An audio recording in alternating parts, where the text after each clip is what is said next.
ನಮಸ್ಕಾರ ಸ್ನೇಹಿತರೆ, ಹೇಗಿದ್ರೆ ಎಲ್ಲರೂ ಚೆನ್ನಾಗಿದ್ದೀರಾ ಅಂದ್ಕೊಂಡಿದ್ದೆ ಸ್ನೇಹಿತರೆ. ಎಲ್ರಿಗೂ SPP ಮೀಡಿಯಾದ ಮತ್ತೊಂದು ವಿಡಿಯೋಗೆ ತಮಗೆಲ್ರಿಗೂ ಸ್ವಾಗತ ಸುಸ್ವಾಗತ. ಸ್ನೇಹಿತರೆ, 2025ರ ಈ ಒಂದು ವರ್ಷದಲ್ಲಿ ಜುಲೈ ತಿಂಗಳು ಇನ್ನೇನೋ ಮುಗಿತಾ ಬರ್ತಿದೆ ಸ್ನೇಹಿತರೆ. ಜುಲೈ 26 ಶುಕ್ರನು ರಾಶಿ ಬದಲಾವಣೆಯನ್ನು ಮಾಡಿದ್ರೆ, ಜುಲೈ 28 ಮಂಗಳನ ರಾಶಿ ಬದಲಾವಣೆಯನ್ನು ನೀವು ನೋಡಬಹುದಾಗಿದೆ ಸ್ನೇಹಿತರೆ. ಮಂಗಳನ ಈ ರಾಶಿ ಬದಲಾವಣೆಯಿಂದಾಗಿ ಮೇಷರಾಶಿಯವರ ಜೀವನದಲ್ಲಿ ಏನೆಲ್ಲ ಅದೃಷ್ಟ ಉಳಿಲಿದೆ, ಈ ಮೇಷರಾಶಿಯವರಿಗೆ ಸಂಬಂಧಪಟ್ಟಂತೆ ಆರೋಗ್ಯ, ಶಿಕ್ಷಣ, ಉದ್ಯೋಗ, ಆರ್ಥಿಕ ಸ್ಥಿತಿ, ಕುಟುಂಬ ಮತ್ತು ವ್ಯಾಪಾರಕ್ಕೆ ಸಂಬಂಧಪಟ್ಟಂತೆ ಏನೆಲ್ಲ ಗೋಚರ ಫಲಗಳನ್ನು ಈ ಮೇಷರಾಶಿಯವರು ಕಾಣಬಹುದಾಗಿದೆ, ಯಾವುದರಲ್ಲಿ ಶುಭವಾಗಲಿದೆ, ಯಾವುದರಲ್ಲಿ ಬಹಳ ಎಚ್ಚರಿಕೆಯನ್ನು ವಹಿಸಬೇಕು, ಈ ಜುಲೈ ತಿಂಗಳಿನಲ್ಲಿ ಗ್ರಹಗಳ ಸಂಚಾರ ಹೇಗಿತ್ತು, ಜುಲೈ 28ರ ನಂತರ ನಿಮ್ಮ ಜೀವನದಲ್ಲಿ ಏನೆಲ್ಲ ಬದಲಾವಣೆಯನ್ನು ಕಾಣ್ತಾ ಹೋಗ್ತೀರಿ ಅಂತ ಒಂದೊಂದಾಗಿ ತಿಳಿಸ್ಕೊಡ್ತಾ ಹೋಗ್ತಾನೆ. ಆದ್ದರಿಂದ ವಿಡಿಯೋನ ಸ್ಕಿಪ್ ಮಾಡದೆ ಇಲ್ಲಿಂದ ಕೊನೆ ತನಕ ನೋಡ್ತಾ ಹೋಗಿ ಸ್ನೇಹಿತರೆ. ಸ್ಕಿಪ್ ಮಾಡಿ ವಿಡಿಯೋನ ನೋಡೋದ್ರಿಂದ ನಿಮಗೆ ಅಷ್ಟು ಇನ್ಫಾರ್ಮೇಷನ್ ಅರ್ಥ ಆಗೋದಿಲ್ಲ. ಸೊ ಫಸ್ಟಿಂದ ಎಂಟು ತನಕ ವಿಡಿಯೋನ ವಾಚ್ ಮಾಡಿ ಸ್ನೇಹಿತರೆ. ಇನ್ನು ತಡ ಮಾಡೋದು ಬೇಡ ಸ್ನೇಹಿತರೆ. ಮೇಷರಾಶಿಯವರಿಗೆ ಜುಲೈ 28ರ ನಂತರ ಏನೆಲ್ಲ ಅದೃಷ್ಟ ಒಲಿಯಲಿದೆ ಅಂತ ಈಗ ತಿಳ್ಕೊಡ್ತಾ ಹೋಗೋಣ. ಮೊದಲನೇದಾಗಿ ಈ ಮೇಷರಾಶಿಯವರಿಗೆ ಈ ಜುಲೈ ತಿಂಗಳಿನಲ್ಲಿ ಗ್ರಹಗಳ ಸಂಚಾರ ಹೇಗಿರಲಿತ್ತು ಅಂತ ಕೇಳೋದಾದ್ರೆ, ಸೂರ್ಯ ಗ್ರಹದ ಸ್ಥಾನದ ವಿಚಾರಕ್ಕೆ ಬರೋದಾದ್ರೆ, ಸೂರ್ಯನು ನಿಮ್ಮ 5ನೇ ಮನೆಯ ಅಧಿಪತಿಯಾಗಿ ಇದ್ದು ಜುಲೈ 16ರಂದು ನಿಮ್ಮ 3ನೇ ಮನೆಯಾದ ಮಿಥುನ ರಾಶಿಯಿಂದ 4ನೇ ಮನೆಯಾದ ಕಟಕ ರಾಶಿಗೆ ರಾಶಿ ಬದಲಾವಣೆಯನ್ನು ಮಾಡಿದ್ದಾನೆ ಸ್ನೇಹಿತರೆ. ಇದರಿಂದಾಗಿ ನಿಮ್ಮ ಗಮನವು ಮನೆ, ಕುಟುಂಬ, ವ್ಯವಹಾರಗಳಿಗೆ ಸಂಬಂಧಪಟ್ಟಂತೆ ಹಾಗೆ ತಾಯಿಯ ಆರೋಗ್ಯದ ಮೇಲೆ ಬಹಳಷ್ಟು ಕೇಂದ್ರೀಕೃತವಾಗಿರ್ತದೆ. 4ನೇ ಮನೆಗೆ 5ನೇ ಮನೆಯ ಅಧಿಪತಿ ಬರೋದರಿಂದಾಗಿ ನಿಮ್ಮ ಮಕ್ಕಳೊಂದಿಗೆ ಮನೆಯಲ್ಲಿ ಹೆಚ್ಚು ಸಮಯವನ್ನು ಕಳೆಯುವಂತಹ ಚಾನ್ಸಸ್ ಕೂಡ ಸಿಗಲಿದೆ ಸ್ನೇಹಿತರೆ. ಇನ್ನು ಬುಧ ಗ್ರಹದ ವಿಚಾರಕ್ಕೆ ಬರೋದಾದರೆ, ನಿಮ್ಮ 3ನೇ ಮತ್ತು 6ನೇ ಮನೆಯ ಅಧಿಪತಿಯಾಗಿ ಬುಧನು ಇರಲಿದ್ದು ಈ ಜುಲೈ ತಿಂಗಳು ಕೊನೆಯವರೆಗೂ ಅಂದರೆ ಜುಲೈ 28ರ ನಂತರವೂ ಕೂಡ ನಿಮ್ಮ 4ನೇ ಮನೆಯಲ್ಲಿ ಇರ್ತಾನೆ. ಇದರಿಂದಾಗಿ ಕುಟುಂಬ, ಮನೆಯ ವಾತಾವರಣಕ್ಕೆ ಸಂಬಂಧಪಟ್ಟಂತೆಯೇ ದೈನಂದಿನ ಕೆಲಸಗಳ ಮೇಲೂ ಕೂಡ ಬುಧನು ಬಹಳಷ್ಟು ಪ್ರಭಾವವನ್ನು ಬೀರ್ತಾ ಹೋಗ್ತಾನೆ.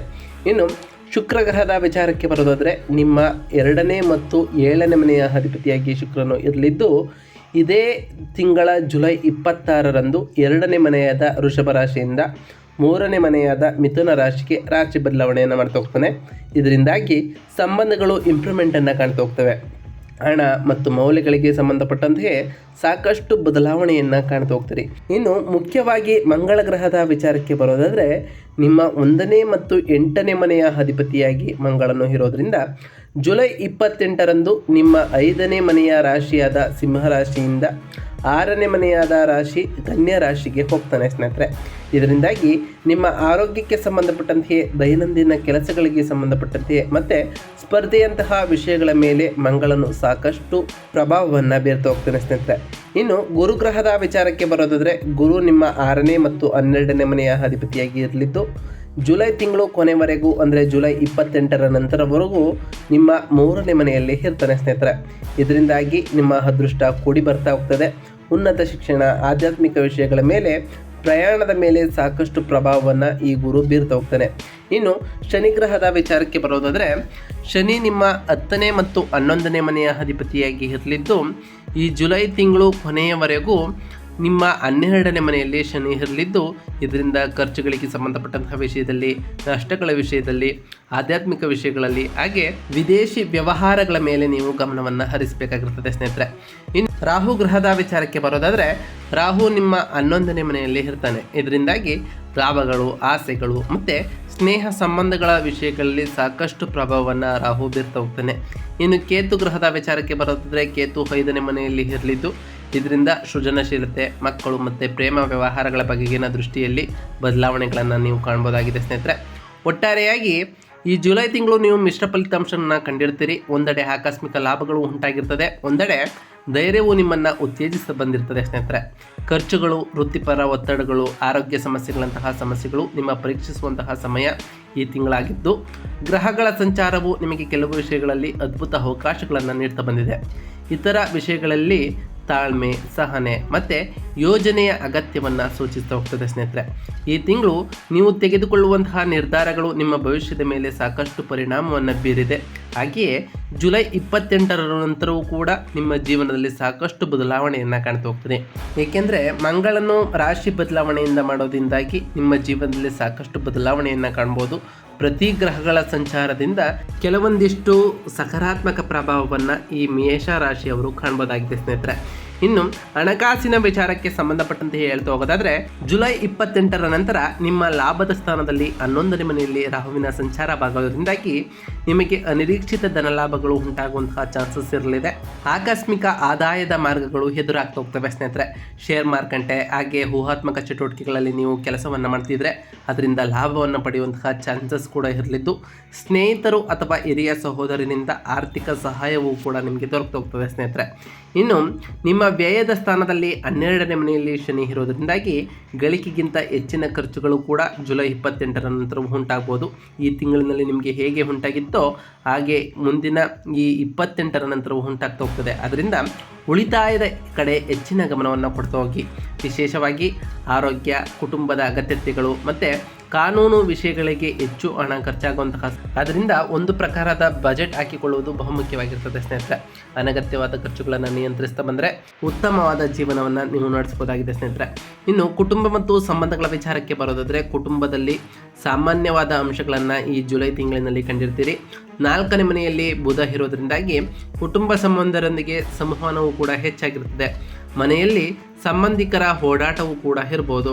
ಕೆಲವೊಮ್ಮೆ ಮಾತುಗಳಿಂದ ತಪ್ಪು ತಿಳುವಳಿಕೆಗಳು ಉಂಟಾಗುವಂತಹ ಸಾಧ್ಯತೆ ಇರಲಿದ್ದು, ಅದರಿಂದ ಮಾತನಾಡುವಾಗ ಜಾಗರೂಕರಾಗಿ ಇರಬೇಕಾಗಿರ್ತದೆ ಸ್ನೇಹಿತರೆ. ಜುಲೈ 16ರಂದು ಸೂರ್ಯನು ತನ್ನ ರಾಶಿ ಬದಲಾವಣೆ ಮಾಡಿರೋ ಕಾರಣ ಗೃಹ ಮತ್ತು ಕುಟುಂಬ ವಿಷಯಗಳ ಮೇಲೆ ನಿಮ್ಮ ಗಮನ ಹೆಚ್ಚಾಗ್ತಾ ಬಂದಿದೆ. ಹಾಗೆಯೇ ಜುಲೈ 26ರಂದು 7ನೇ ಮನೆಯ ಅಧಿಪತಿಯ ಶುಕ್ರನು 3ನೇ ಮನೆಗೆ ಬರೋದ್ರಿಂದಾಗಿ ನಿಮ್ಮ ಬಂಧವು ಇನ್ನಷ್ಟು ಬಲಗೊಳ್ತಾ ಹೋಗ್ತದೆ. ಇದರೊಂದಿಗೆ ಚಿಕ್ಕ ಪ್ರಯಾಣಗಳಿಂದ ಅವಕಾಶಗಳು ಕೂಡ ನಿಮಗೆ ಹೆಚ್ಚಾಗ್ತಾ ಹೋಗ್ತವೆ ಸ್ನೇಹಿತರೆ. ಇನ್ನು ಆರೋಗ್ಯದ ವಿಚಾರಕ್ಕೆ ಬರೋದಾದರೆ ಆರೋಗ್ಯದಲ್ಲೂ ಕೂಡ ಜುಲೈ 28ರ ನಂತರ ಸಾಕಷ್ಟು ಬದಲಾವಣೆಯನ್ನು ಕಾಣ್ತಾ ಹೋಗ್ತೀರಿ. ನಿಮ್ಮ ರಾಶಿ ಅಧಿಪತಿ ಮತ್ತು ಅಷ್ಟಮ ಅಧಿಪತಿಯಾಗಿರುವಂತಹ ಮಂಗಳನು ರೋಗದ ಸ್ಥಾನದಲ್ಲಿ ಅಂದರೆ 6ನೇ ಮನೆಗೆ ಪ್ರವೇಶಿಸುವುದರಿಂದಾಗಿ ಅನಾರೋಗ್ಯದಲ್ಲಿ ಜ್ವರದ ಹಾಗೆ ಗಾಯಕ್ಕೆ ಸಂಬಂಧಪಟ್ಟಂತಹ ಸಮಸ್ಯೆಗಳು ಉಂಟಾಗುವಂತಹ ಚಾನ್ಸಸ್ ಇರಲಿದೆ. ವಾಹನಗಳನ್ನು ಚಲಾಯಿಸುವಾಗ ಬಹಳ ಎಚ್ಚರಿಕೆಯಿಂದ ಚಲಾಯಿಸಿ ಸ್ನೇಹಿತರೆ. ಯಂತ್ರಗಳೊಂದಿಗೆ ಕೆಲಸವನ್ನು ಮಾಡುವ ಕೂಡ ಬಹಳ ಜಾಗರೂಕರಾಗಿ ಇರಬೇಕಾಗಿರ್ತದೆ. 12ನೇ ಮನೆಯಲ್ಲಿರುವಂತಹ ಶನಿಯಿಂದಾಗಿ ನಿದ್ರಾಹೀನತೆ, ಮಾನಸಿಕ ಆತಂಕ ಹಾಗೆ ಪಾದಗಳಿಗೆ ಸಂಬಂಧಪಟ್ಟಂತಹ ಸಮಸ್ಯೆಗಳು ನಿಮಗೆ ತೀವ್ರವಾಗಿ ಕಾಡ್ಬೋದು. 5ನೇ ಮನೆಯಲ್ಲಿ ಕೇತು ಇರೋದ್ರಿಂದ ಜೀರ್ಣ ಸಂಬಂಧಪಟ್ಟಂತಹ ಸಮಸ್ಯೆಗಳು ಕೂಡ ಬರ್ಬೋದು. ಅದರಿಂದ ಸರಿಯಾದ ಆಹಾರ ಕ್ರಮವನ್ನು ಪಾಲಿಸಿ ಹಾಗೆ ವ್ಯಾಯಾಮವನ್ನು ಮಾಡಿ ನಿಮ್ಮಲ್ಲಿ ದೈಹಿಕ ದೃಢತೆ ಹೆಚ್ಚಾಗ್ತಾ ಹೋಗ್ತದೆ. ಅನಗತ್ಯ ಒತ್ತಡದಿಂದ ದೂರವಿರುವುದು ಮುಖ್ಯವಾಗಿರ್ತದೆ. ಹಾಗೆಯೇ ಧ್ಯಾನವನ್ನು ಮಾಡೋದ್ರಿಂದ ನಿಮಗೆ ಮಾನಸಿಕ ಶಾಂತಿಯೂ ಕೂಡ ಲಭಿಸ್ತಾ ಹೋಗ್ತದೆ ಸ್ನೇಹಿತರೆ.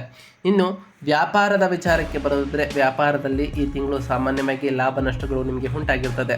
11ನೇ ಮನೆಯಲ್ಲಿ ರಾಹು ಇರೋ ಪರಿಣಾಮ ವ್ಯಾಪಾರದಲ್ಲಿ ಹೊಸ ಅವಕಾಶಗಳು ಬರ್ತಾ ಹೋಗ್ತದೆ. ಮಾರಾಟವೂ ಕೂಡ ಹೆಚ್ಚಾಗ್ತಾ ಹೋಗ್ತದೆ. ಹಾಗೆ ಉತ್ತಮವಾದ ಲಾಭಗಳನ್ನು ಕೂಡ ಈ ಜುಲೈ ತಿಂಗಳಿನಲ್ಲಿ ನೀವು ಕಂಡಿರ್ತೀರಿ. ಆದರೆ 12ನೇ ಮನೆಯಲ್ಲಿ ಶನಿಯ ಪ್ರಭಾವ ಉಂಟಾಗಿರೋದ್ರಿಂದಾಗಿ ಅನಿರೀಕ್ಷಿತವಾದ ಖರ್ಚುಗಳು, ಸಿಬ್ಬಂದಿಯಿಂದ ಸಮಸ್ಯೆಗಳು ಅಥವಾ ಸರ್ಕಾರಿ ಅಡಚಣೆಗಳು ನಿಮಗೆ ಎದುರಾಗಿರ್ಬೋದು. ಪಾಲುದಾರಿಕೆ ವ್ಯವಹಾರದಲ್ಲಿರುವವರು ತಮ್ಮ ಪಾಲುದಾರರೊಂದಿಗೆ ಪಾರದರ್ಶಕವಾಗಿರುವುದು ಬಹುಮುಖ್ಯವಾಗಿರುತ್ತದೆ. ಅದರಲ್ಲೂ ಜುಲೈ 28ರ ನಂತರ ಮಂಗಳನ ರಾಶಿ ಬದಲಾವಣೆಯಿಂದಾಗಿ ವ್ಯವಹಾರದಲ್ಲಿ ಒಂದಿಷ್ಟು ಲಾಭವನ್ನು ಪಡೆಯುವಂತಹ ಚಾನ್ಸಸ್ ಇದೆ. ವ್ಯವಹಾರಗಳ ವಿಷಯದಲ್ಲಿ ಮತ್ತು ದಾಖಲೆಯ ವಿಷಯದಲ್ಲಿ ಬಹಳ ಜಾಗೃತೆಯನ್ನು ವಹಿಸಬೇಕಾಗಿರ್ತದೆ. ಹಾಗೆ ಜುಲೈ 26 ಶುಕ್ರನ ರಾಶಿ ಬದಲಾವಣೆಯನ್ನು ಆಗೋದ್ರಿಂದ ಇದು ಕೂಡ ನಿಮ್ಮ ಜೀವನದಲ್ಲಿ ಸಾಕಷ್ಟು ಬದಲಾವಣೆಯನ್ನು ತರ್ತಾ ಹೋಗ್ತದೆ ಸ್ನೇಹಿತರೆ. ಆದ್ದರಿಂದ ಬಹಳ ಎಚ್ಚರಿಕೆಯಿಂದ ಇರಿ. ಹಾಗೆಯೇ ನೀವು ಅಂದುಕೊಂಡಂತಹ ಕೆಲಸಗಳು ನೆರವೇರಿಸಲು ಸಾಕಷ್ಟು ಶ್ರಮವನ್ನು ವಹಿಸಬೇಕಾಗಿರ್ತದೆ ಸ್ನೇಹಿತರೆ. ಇನ್ನು ಉದ್ಯೋಗಿಗಳಿಗೆ ಸಂಬಂಧಪಟ್ಟಂತೆ ಉದ್ಯೋಗಿಗಳಿಗೆ ಈ ಜುಲೈ 28ರ ನಂತರ ಸ್ವಲ್ಪ ಸವಾಲುಗಳು ಕಡಿಮೆ ಆಗ್ತಾ ಹೋಗ್ತದೆ ಸ್ನೇಹಿತರೆ. ಈ ತಿಂಗಳಿನಲ್ಲಿ ಆಲ್ಮೋಸ್ಟ್ ನೀವು ಸ್ವಲ್ಪ ಸವಾಲುಗಳನ್ನೇ ಕಂಡಿರ್ತೀರಿ. ನಿಮ್ಮ 10ನೇ ಮನೆಯ ವೃತ್ತಿ ಅಧಿಪತಿಯಾಗಿರುವಂತಹ ಶನಿ 12ನೇ ಮನೆಯಲ್ಲಿ ಇರೋ ಕಾರಣದಿಂದಾಗಿ ನೀವು ಎಷ್ಟೇ ಕಷ್ಟ ಕೆಲಸವನ್ನು ಮಾಡಿದರೂ ಕೂಡ ಸರಿಯಾದ ಮನ್ನಣೆಯನ್ನು ಈ ತಿಂಗಳಿನಲ್ಲಿ ನೀವು ಕಂಡಿರಕ್ಕಿಲ್ಲ. ಕೆಲಸದ ಹೊರೆ ಹೆಚ್ಚಾಗಿರ್ತದೆ. ಹಾಗೆ ಮೇಲಾಧಿಕಾರಿಗಳಿಂದ ಒತ್ತಡವು ಕೂಡ ಹೆಚ್ಚಾಗ್ಬೋದು.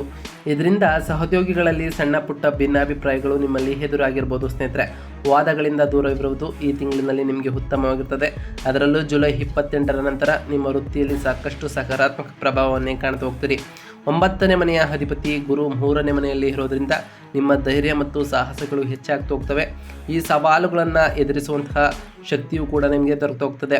ಅಂದರೆ ಜುಲೈ 28ರ ನಂತರ ನಿಮ್ಮ ರಾಶಿ ಅಧಿಪತಿಯಾದಂತಹ ಮಂಗಳನು 6ನೇ ಮನೆಗೆ ಪ್ರವೇಶವನ್ನು ಮಾಡೋದ್ರಿಂದ ವೃತ್ತಿಪರ ಶತ್ರುಗಳ ಮೇಲೆ ಜಯವನ್ನು ಕೂಡ ಸಾಧಿಸ್ತಾ ಹೋಗ್ತೀರಿ. ಉದ್ಯೋಗ ಬದಲಾವಣೆ ಮಾಡಬೇಕು ಅಂತ ಅಂದ್ಕೊಂಡಿರೋರಿಗೆ ದೂರದ ಸ್ಥಳದಲ್ಲಿ ಅವಕಾಶಗಳು ಕೂಡ ಬರ್ಬೋದು. ಒಟ್ಟಾರೆಯಾಗಿ ಈ ತಿಂಗಳಲ್ಲಿ ತಾಳ್ಮೆ ಮತ್ತು ಪರಿಶ್ರಮದಿಂದ ಕೆಲಸವನ್ನು ಮಾಡಿರೋದಕ್ಕೆ ತಿಂಗಳ ಅಂತ್ಯದಲ್ಲಿ ಉತ್ತಮವಾದ ಫಲಿತಾಂಶಗಳನ್ನು ನೀವು ಕಾಣ್ತಾ ಹೋಗ್ತೀರಿ ಸ್ನೇಹಿತರೆ.